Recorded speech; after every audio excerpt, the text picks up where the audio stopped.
Imagine standing in an African market 2,000 years ago, watching a merchant weigh a small pile of white crystals on a wooden scale.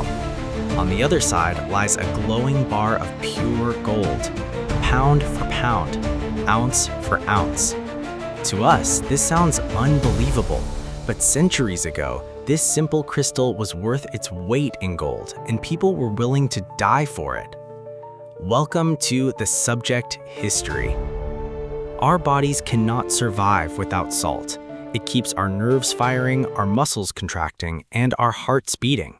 For millions of years, early humans got all the salt they needed from wild meat, but then everything changed.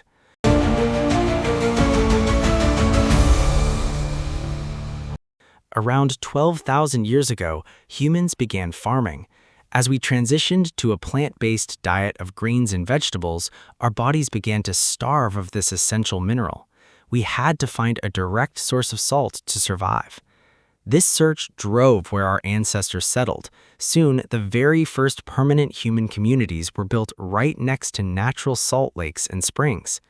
By 6000 BC, Neolithic people in present-day Romania and northern China were boiling salty water in clay pots to extract the precious white crystals.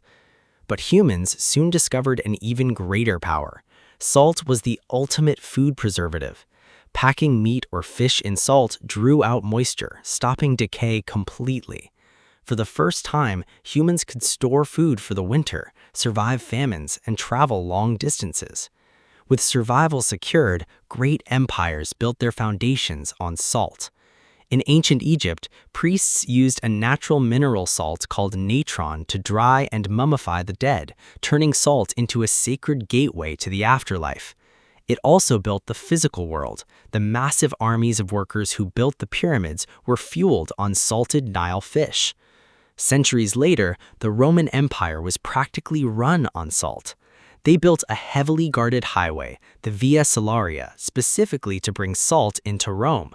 They paid their soldiers an allowance to purchase it, a payment called a salarium, which is the direct origin of our modern word salary.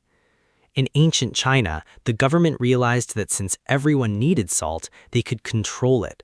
They established a strict state monopoly, using the massive salt tax revenues to finance their armies and construct the Great Wall. But when governments squeezed too hard, salt became a weapon of rebellion. In 18th century France, the monarchy enforced a brutal tax called the gabelle. Every citizen over the age of 8 was forced to buy a set amount of heavily taxed salt each year. The nobility paid nothing, leaving the crushing burden on the poor. Smuggling salt became a crime punishable by death. The rage built for generations until 1789, when starving Parisians stormed the Bastille, kicking off a bloody revolution.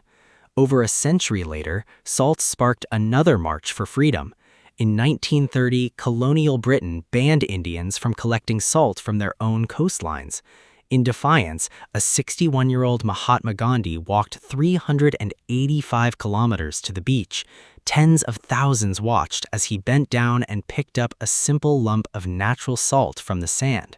This quiet act of civil disobedience broke the spell of colonial rule, leading India to independence. But how did this priceless driver of empires become so common today? The Industrial Revolution changed everything. Massive machines dug deep underground, and vacuum evaporation turned the oceans into an endless supply. In just 50 years, the age of scarcity ended. Today, salt is incredibly cheap, but here is the most surprising fact of all. Only 6% of the world's salt is used in our food. The rest goes to de-icing frozen roads, making medicine, and manufacturing plastics.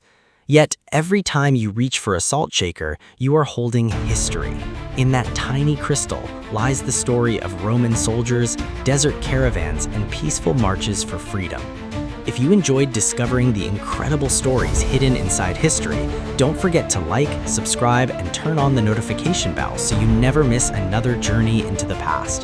Thank you for watching The Subject History, and I'll see you in the next story.